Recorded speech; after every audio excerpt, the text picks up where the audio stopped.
오늘 시편 78편의 말씀으로 하나님 문을 여는 자가 되라 하는 말씀으로 하나님 말씀을 전가하겠습니다. 이 시편 78편은 이스라엘 백성들의 출애굽 역사를 말하고 있습니다. 출애굽에서 가장 많이 나오는 것은 광야 시절입니다. 그때도 놀라운 구원의 역사가 있었음에 불구하고 이스라엘 백성은 반대로 거듭 하나님께 불순종하는 그런 일들이 있었습니다. 오늘 읽은 본문에서는 광야 시대에 있었던 만나와 메추라기 사건을 이야기를 하고 있습니다. 출애굽 과정에서 일어난 이 만나와 메추라기 사건은 굉장한 메시지를 주고 있습니다. 출애굽 16장에 보면 이 사건이 잘 나와 있는데 만나와 메추라기를 어떻게 해서 먹게 되었는가를 이야기합니다. 오늘 본문에 보니까 18절에서 19절에 보면 그들이 자기 하나님을 시험할 때 이렇게 나와 있습니다. 만나와 메추라기를 하나님이 주셨을 때가 이스라엘 백성들이 하나님을 시험했다는 겁니다. 언제 시험했을까요? 자, 이런 거죠. 광야에 나와서 이렇게 하나님이 진짜 먹을 걸 줄까? 그렇게 시험을 했다는 겁니다. 사람들이 광야에서 뭐 먹을 게 어디 있냐? 말도 안 되는 소리 하지 마라. 그렇게 할 때 하나님을 한번 시험해보자. 자기들끼리 그런 얘기 했다는 거죠. 20절에 보면 그 얘기 나옵니다. 보라, 그가 반석을 쳐서 물을 내시니 시내가 넘쳤으나 그가 능히 떡도 주시며 자기 백성을 위하여 고기도 예비하시라. 무슨 얘기입니까? 반석을 하나님 모세를 통해서 쳐서 물이 굉장히 쏟아지게 한 것을 경험했어요. 그런데 이 떡도 주시고, 그러니까 만나를 통해서 먹는 거죠. 그리고 고기도 진짜 질 수 있겠느냐, 이걸 한번 시험해보자, 이런 얘기가 되는 거죠. 그러면서 그들이 하는 게 뭐냐면 원망이었습니다. 끊임없이 원망하고 또 원망했습니다. 그들이 홍해가 가로막히자 원망했고, 홍해를 뚫고 나갔을 때 제일 먼저 한 게 먹을 것이 없다고 원망하고, 마실 것이 없다고 원망하고, 그리고 이제 물이 있으니까 고기 먹고 싶다고 원망하고, 계속 원망을 했어요. 그런데 하나님이 끊임없이 공급해 주셨거든요. 무슨 생각이 드냐면 원망을 하면 하나님이 주신다, 이런 공식이 생겨버린 겁니다. 그래서 이 하나님이 굉장히 화가 많이 나셨어요. 21절에 보면 그러므로 여호와께서 듣고 노하셨으며 불같이 노하셨고, 화가 많이 났는데도 하나님이 참으신 거죠. 여기서 그러면 왜 이렇게 엄청난 것을 체험하고도 하나님을 원망하고 또 왜 하나님을 시험했을까 하는 거예요. 그것은 그들이 하나님을 진짜 하나님으로 인정하지 않아서 그렇습니다. 그들은 단순히 애굽에 있는 여러 신들 중에 하나로 하나님을 똑같이 취급한 거죠. 일개의 우상으로 취급한 것이죠. 그래서 그들이 생각하는 하나님은 어떤 하나님이냐? 내가 필요할 때에 나를 도와주는 분, 내가 도움이 필요할 때에 문제를 해결해 주는 분, 그들이 생각하는 하나님은 그런 분이었습니다. 정말 진짜 하나님으로, 절대자적인 하나님, 주인으로 섬기지 않았다는 거예요. 이게 가장 그들에게서 심각한 문제였습니다. 그런데요, 22절에 보면 이렇게 나옵니다. 이는 하나님을 믿지 아니하며 그의 구원을 의지하지 아니하기 때문이로다. 그들의 속마음이 다 드러나 있는 거예요. 하나님을 믿지 않았다는 것은 하나님을 필요에 의해서 주는 하나님이지 정말 진짜 주인으로 믿지 않았다는 것이고, 하나님의 구원이라는 것은 모든 것을 하나님이 이루어 가시는 그 구원에서 어쩌다가 생긴 일이고 우연히 생긴 일이 진짜 이런 일이 생기냐, 그런 얘기를 하고 있는 겁니다. 그런데 하나님이 진노하시면서 뭘 줬냐면 24절과 25절에 보면 만나를 비같이 내렸다고 그랬어요. 만나를 비같이 내리고 하늘 양식을 주셨다, 이렇게 얘기를 하고 있습니다.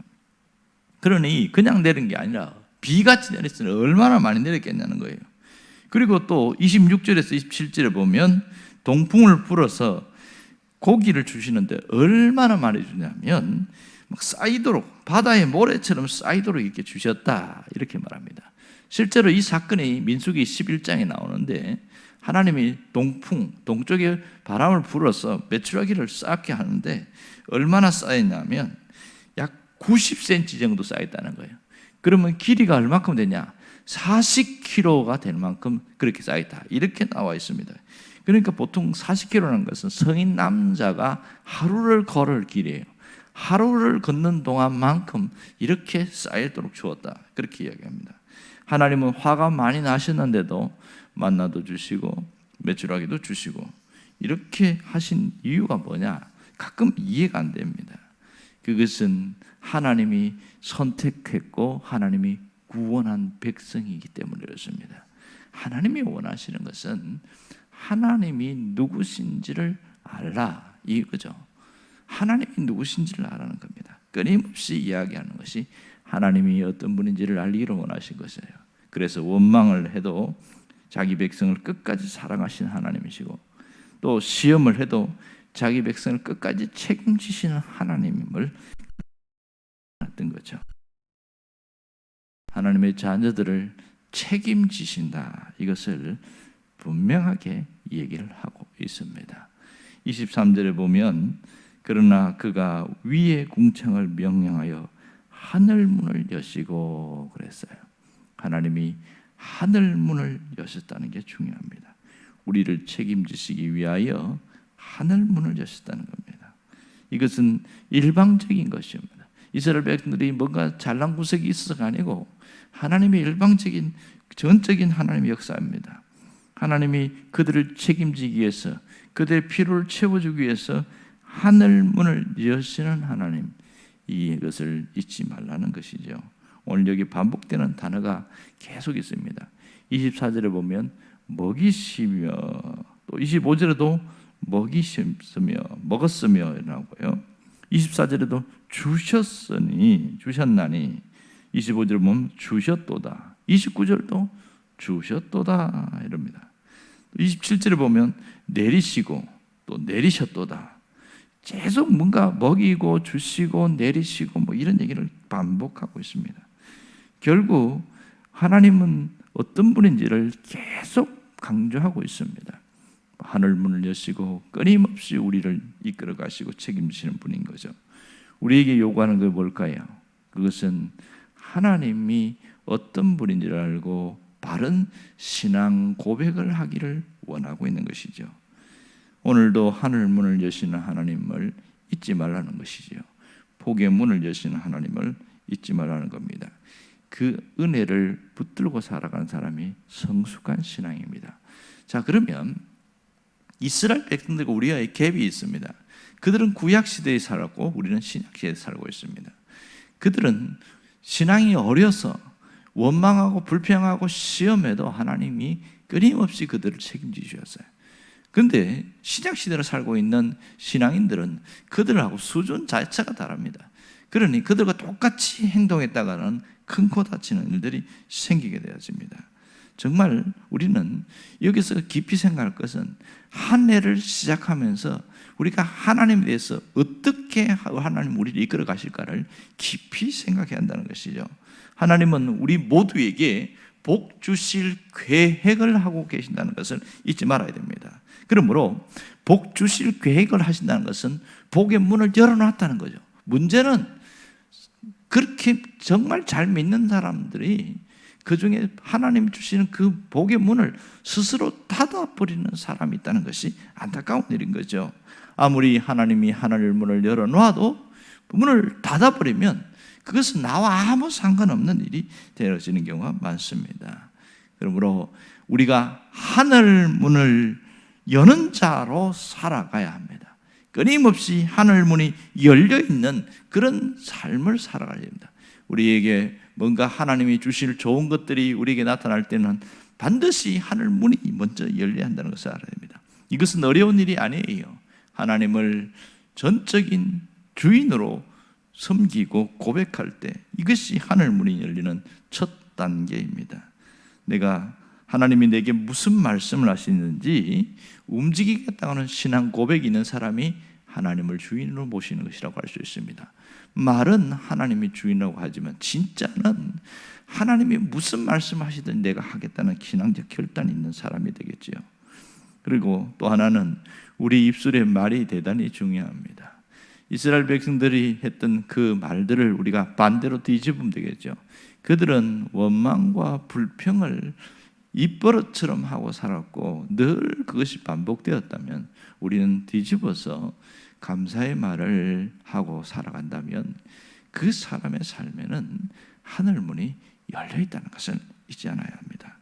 여러분, 하늘 문 열리는 자는 죽이는 말을 하지 않고 살리는 말을 합니다. 부정적인 말을 줄이고 긍정적인 말을 합니다. 그것은 자기 자신에게도 마찬가지예요.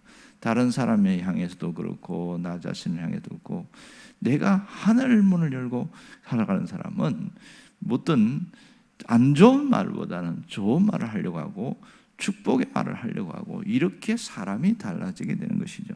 이런 사람은 끊임없이 하나님이 공급하시고 열어나가신다는 것을 우리가 기억해야 됩니다. 지금도 하나님은 우리를 책임지기 위하여 우리의 필요를 공급해주고 있습니다. 그것이 하나님이 우리에게 복 주시려는 계획인 것이죠. 그러므로 우리는 신앙생활에서 하나님이 어떤 분인지를 알고 내가 그 하나님께 모든 시선과 초점을 맞추어서 살아가게 될 때 놀라운 일들이 일어난 겁니다. 똑같이 예수를 믿는데 어떤 사람은 하늘 문을 열어놓고 그 하늘 문이 열린 그 길로 가는 사람이 있는가 하면, 어떤 사람은 아무리 하나님이 하늘 문을 열어놔도 그 파이프라인을 닫아놓고 아무런 일도 일어나지 않고 그렇게 살아가는 사람이 있다는 것이 안타까운 일인 거죠. 우리는 오늘 말씀을 통해서 하늘 문이 열리는 그 길을 끝까지 가자, 그런 신앙적 결단이 있기를 원합니다. 그럴 때에 하나님이 하늘에서 만나를 비같이 내리시고 메추라기를 비같이 내리시는 그 하나님의 역사가 지금도 이어집니다. 지금 우리의 주변의 상황과 환경은 굉장히 어렵고 너무 힘든 현실을 우리가 지나가고 있습니다. 그러므로 이때는 하늘 문이 내 삶에 열려야 됩니다. 그래야 우리가 그곳에도 하나님의 공급하심을 누리며 살아갈 수 있는 것이죠. 여러분 모두가 하나님이 주시는 그 공급하심을 누리며 살아갈 수 있기를 간절히 바랍니다. 기도하겠습니다.